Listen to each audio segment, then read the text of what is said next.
My name is Chef Christy and you're back in my kitchen. We're gonna be grilling up some really beautiful banh mi inspired sandwiches using Pre's grass-fed and finished ribeye. So first I wanna show you what you're gonna need to make this recipe. Then we're gonna marinate our steak. I'll show you how to make that marinade. We'll grill it and then we're going to assemble some beautiful banh mi sandwiches. Our grilled ribeye banh mi, of course, has to have our grass-fed and finished Pre ribeye.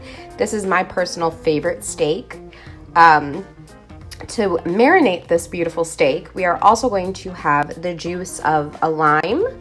We're going to have some fish sauce, some coconut aminos or soy, a neutral cooking oil of your choice. Avocado oil would work well here as well. And then for our toppings, I've got an avocado, some baby butterhead lettuce. I also have just some assorted herbs, cilantro, basil, and scallions work perfectly here. 1 clove of garlic, some nice zesty microgreens. These are radish sprouts. And then some thinly shaved vegetables. I've got carrot, red onion, red pepper, and some really thinly shaved jalapeno. You're also going to need about 2 teaspoons to a tablespoon of rice wine vinegar or white vinegar. I'm going to open up my ribeye steak.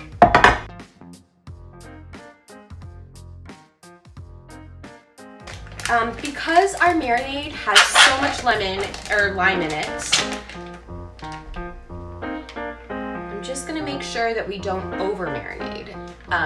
20 minutes should do the trick. I've got about a half cup of marinade. So because I'm just doing 1 ribeye for 2 sandwiches, I'm gonna pour about half of this over the top. And about 10 minutes in, I'm just gonna give it a nice little flip and make sure that each side of my steak has been nicely coated in the marinade. For the other half of your marinade, you're going to take your bowl of shaved vegetables. I've got carrot, red onion, red bell pepper, and jalapeno, cucumbers, daikon radishes, red radishes, jicama, anything that is crunchy and fresh and you like would go nice on this sandwich. I'm just gonna take the other half of my marinade and lightly dress the vegetables and give them a nice little toss to coat. And then I'm gonna add a nice pinch of salt. Don't forget to taste. So everything that you're going to need to grill outside is your salt, the bread, the steak, some neutral oil, and if you have it, a little spray bottle of water, and I'll show you why in just a little bit. Prepared my grill. I have it preheating on a high heat. I have oiled down and just gave my grates one more nice scrape in case there was anything kind of hanging out on there from the last time that I used it. I'm gonna come right over here and I'm going to sprinkle some salt just on one side. And I'm gonna go ahead, pick my steak up, shake off a little bit of that excess marinade, and then I'm gonna go ahead and put it right in the middle. And I like to close my grill to trap in that heat.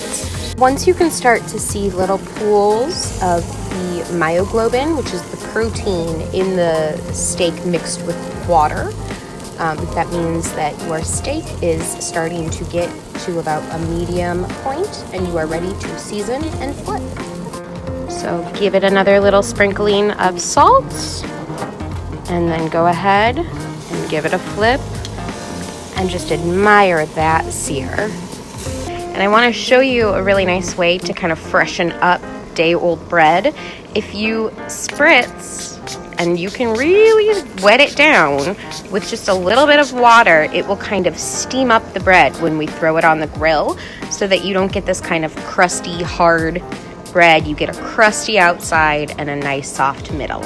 You do not need a super cute, tiny little mister to do that. You can literally just run it under your tap water very quickly.